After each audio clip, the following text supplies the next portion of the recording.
In many areas in the world, people are earning their income from coral reefs. Coral reefs protect shores from erosion, and tourism is a very important factor for many islands. The last 40 years we've seen a steady decline in many areas in the world, especially in the Caribbean. Caribbean coral reefs are threatened by pollution, overfishing, coastal development. There are two species who have been very important in the past: Acropora cervicornis or staghorn coral, and Acropora palmata or elkhorn coral, because they are fast-growing coral reef species. So they create a lot of carbonate, which forms the structure of the reef. And they were decimated by the white band disease. It's a disease caused by bacteria, and it spread in the 80s very quickly through the Caribbean area.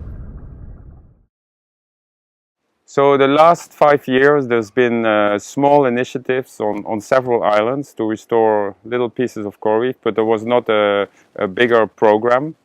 And we started with a proposal for the EU to work in these overseas areas. We made this bigger project within the BEST 2.0 program, and we tried to restore larger pieces of reef in that area. We work together on these 4 islands with local organizations. They are NGOs that are mandated by the local government to take care of nature conservation and nature management. They are the Turks and Caicos Reef Fund, the Nature Foundation St. Martin, and the Seba Conservation Foundation, and also the Tenapa organization in Statia. A coral reef is a very complex community of corals and fishes, so it's very difficult to create a totally new coral reef within 3 years. So what we do is we try to use these 2 species that grow really fast to create a 3-dimensional structure, maybe of 10 square meters, maybe a little bit bigger, but it's not a whole reef. But it will kickstart the development of a reef, and it will attract fish, it will attract other larvae of corals that will settle in the area. But the biggest goal that we have is that we want to do it in such a way that we involve a lot of the local people. We make sure that the area where we create the nursery and where we transplant the corals to is accessible to the public, that they can snorkel there, that they can dive there. So it's all about creating also awareness with people. There were some corals left, and we tried to restore parts of the reef by taking small fragments from these corals, and then we multiply them in the coral nurseries. So they grow to a certain size, we break them in 2 pieces, and we hang them back in the nursery, and they grow, and we multiply them till we have enough that we can put back on the reef.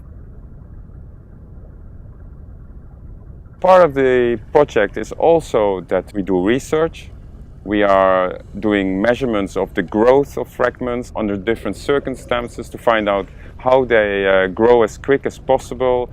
We collect fragments from different parts of the island, and we think that they are genetically different, but we don't know. So we have to do research to find that out.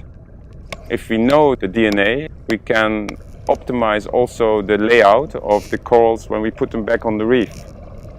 We try to create a mixture of different colonies that are all genetically diverse, so that when they reproduce sexually within the water column, it's mixed, and that you have different DNA so that the eggs and the sperm can fertilize. If they are from the same mother colony, for example, then they will not fertilize themselves. So we need to make sure that there is a mix of different genotypes, as we call them, in the sea.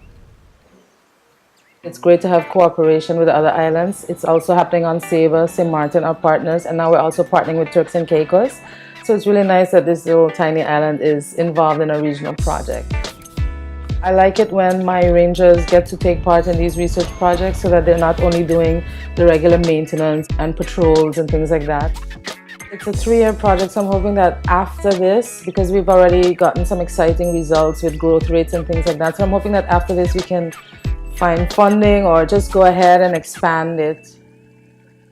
These 2 coral species are on the IUCN Red List. They are both critically endangered. So anything we can do to multiply them, to give them more presence in the reef is good. I think it's very important. They are fast growing. They create new reef area quickly. So I think we are doing a good job.